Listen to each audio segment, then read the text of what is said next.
જે તેલોદ ગામના જે લોકોએ આમોદ તાલુકા પંચાયતના કારોબારી અધ્યક્ષના પતિ વિરુદ્ધ તાલુકા વિકાસ અધિકારીને એક આવેદનપત્ર પાઠવ્યું હતું, જેમાં આમોદ તાલુકાના કારોબારી અધ્યક્ષ અમીષાબેન પટેલના પતિ કેતન પટેલ વિરુદ્ધ ખુલ્લો આરોપ લગાવ્યો હતો કે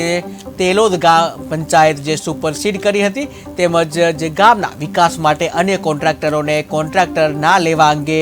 કેતનભાઈ પટેલ દ્વારા ધમકાવવામાં આવતા હોય અને પોતે જ વિકાસના કાર્યો કરે છે તેવા ગંભીર આક્ષેપમાં આવેદનપત્રમાં કરતા જે આમોદના રાજકારણમાં ગરમાવો આવે તેવી શક્યતા જણાઈ રહી છે। અત્રે ઉલ્લેખનીય છે કે હાલ આમોદ તાલુકા પંચાયત ભાજપ શાસિત છે અને અપક્ષ તરીકે ચૂંટાઈ આવેલ અને ભાજપને ટેકો આપનાર ભાજપના જ કારોબારી અધ્યક્ષ પતિ વિરુદ્ધ તેલોદ જે ગામના લોકોએ આવેદનપત્ર પાઠવતા સમગ્ર આમોદ તાલુકામાં ચકચાર મચી જવા પામી છે।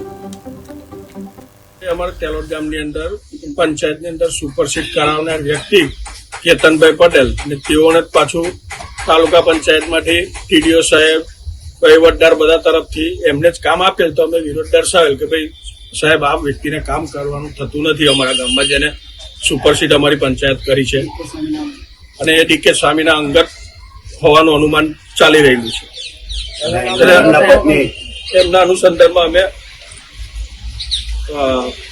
ટીડીઓસીને કામ બંધ કરવા માટેની અરજી લેખિતમાં આપેલ છે। કામમાં ભાઈ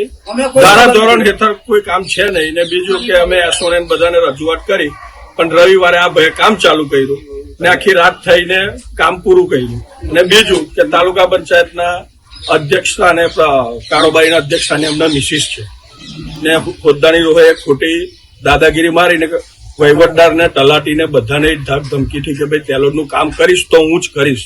બાકી બીજું કોઈ કરે નહીં તો મારો સરપંચ આવશે તારે થશે। અમે બધી રજૂઆત કરી ટીડીઓ સાહેબને, ટીડીઓ સાહેબે કહ્યું કે સારું હમણાં હું કામ બંધ કરાવું છું, પછી અઠવાડિયા 10 દિવસ પછી આખો એનો અભ્યાસ કરીને પછી આગળ કામ કરી।